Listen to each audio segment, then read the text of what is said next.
Good day, sir. My name is Limosia and my matrix number is 2796716. I'm responsible for this question one. Yes, I believe that an individual should have the right to be forgotten. Right to be forgotten is to remove information about themselves from the internet. The information usually is irrelevant, out of that, out of date, erroneous, or otherwise illegal.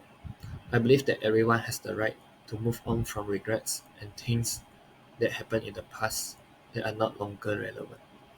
In my opinion, an individual is necessary to safeguard their privacy and give them authority over their online persona on the internet. In general, the information that is released is negative, and individual may have negative effect from this type of information, particularly whether they are applying for jobs, finding new clients, or going through their background checks. In my opinion, the right to be forgotten should be limited. However, it is difficult to achieve a balance between the right to be forgotten and other fundamental rights, like the freedom to speech and the public right to knowledge. To summarize, the matter of the right to be forgotten is complex, and any legal framework that addresses it must delicately state a balance safeguarding people's privacy with preventing excessive limitation on their freedom of speech and the public information access. Thank you, that's all from me, and I will pass to the next presenter. So my part is to answer the question number two. There is the difference. You explain the difference between Europe and United States regarding to how does public policy with respect to individual privacy.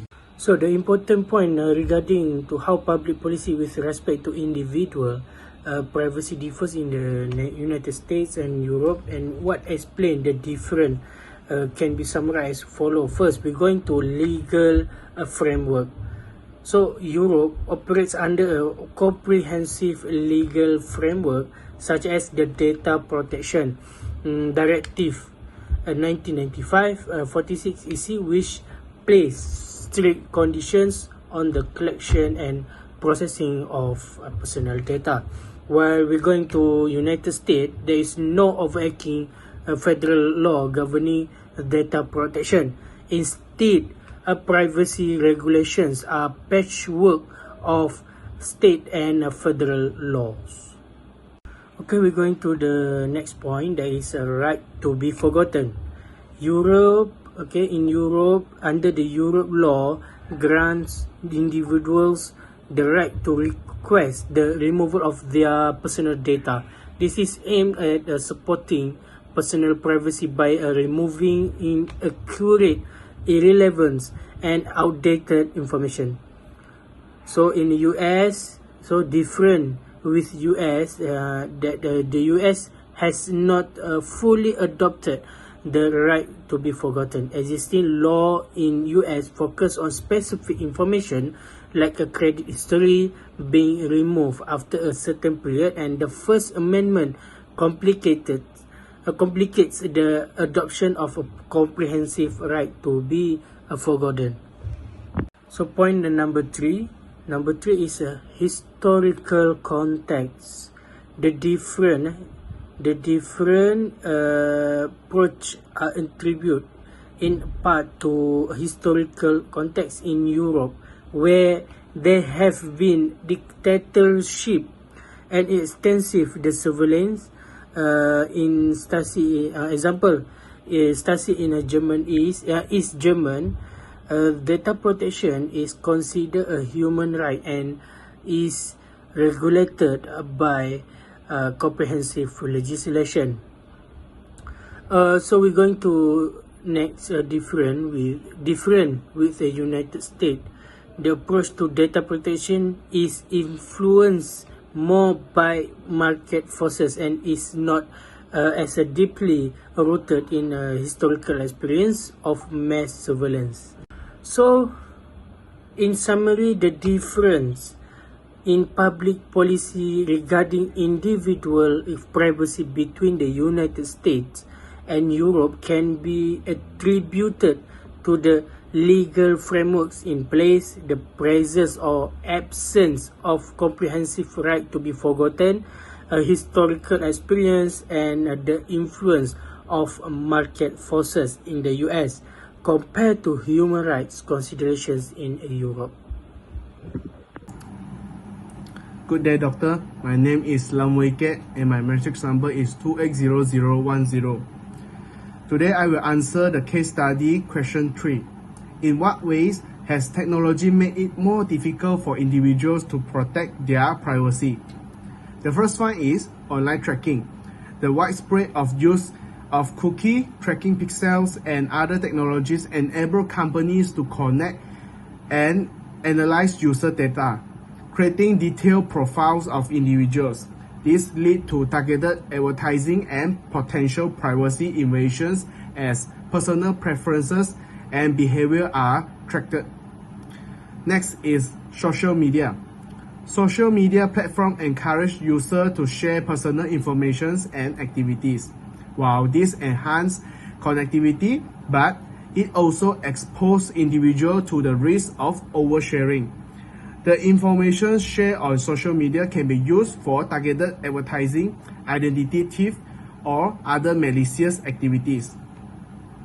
More than that is smart device and IoT.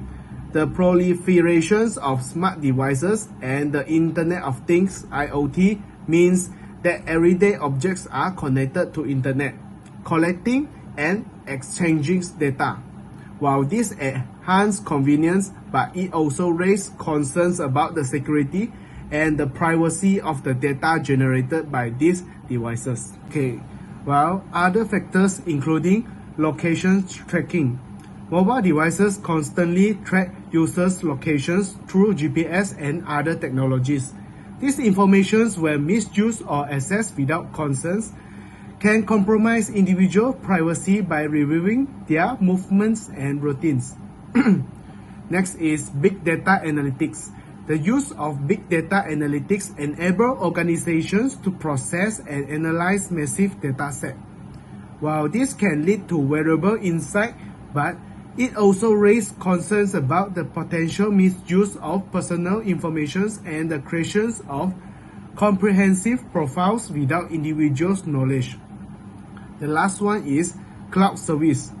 Storing data in clouds provides convenience but also poses privacy risks. Users may not have full control over their data, and the security of cloud service can be compromised, leading to unauthorized access to sensitive information. Good day, doctor. My name is Nawi Amir Shafiq and my metric number is 278888. I will continue the presentation on question 4. Yes, in my perspective, Google should be responsible for modifying its search result in response to individual requests due to many factors. The first one is due to the ethical consideration. This is because many users on Google are not exposed to the negative events considered in brute force method. With a limitation, content that celebrates, encourages, or promotes violence, violences of any of physical harm may be filtered based on individual requests. The second point can be related to the user safety, because many content posing immediate threats. This encompasses material that present an immediate danger to individuals or communities. It includes explicit violence, encouragement of self-harms, or promotion of dangerous and illegal activities. With limitations, also can prevent the things affect user safety. The third point is accuracy and truthfulness based on individual requests. The information that is factual, incorrect, or misleading might be flagged, adjusted, or supplemented with accurate information. Google might provide fact-checking labels or context to highlight dispute or false content without outright removal. Good day, doctor and my friends. My name is Ling Tian Lu, and my metric number is 281725. So right now, I will continue with the last question, which is, if you were a Google executive, how would you balance the privacy rights of the individual with the public's interest to know and the right to distribute information?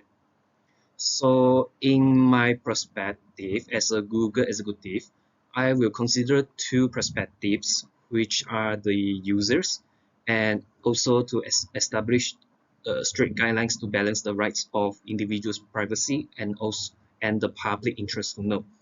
So from the perspective of users, the right of privacy is crucial. It is to ensure that there are sensitive data such as their personal data, financial data, or even their email password. This kind of data will have a risk of exposure to scammers on the website. So I will make sure that this kind of data is being protected and free from being published from this information to enhance privacy control and to ensure the safety of the users. So from the perspective of establishing strict guidelines, this is to give a strong foundation to the employees in the company to ensure the employees can handle the data ethically in the practices and ensure that data is used responsibly, avoiding discriminatory or instructive practices. So that's all for our presentation. Thank you.